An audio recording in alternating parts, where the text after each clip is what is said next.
қазақ эстрадасының жарық жұлдызы Алтынай Жорабаева желіде өз оқырмандарының сынына ұшырады. Қалың көпшілік әншінің карантин уақытында көптеп ұйымдастырып кеткен ұтыстарының шынайылығына күмәндануда. Алтынай Жорабаеваның оқырмандары желіде шу көтерді.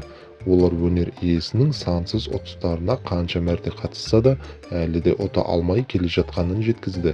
Оған қоса, желі қолданушылары осыған дейін аталмыш ұтыстарда жеңіске жеткен бірде-бір адамды көрмегендерін айтты.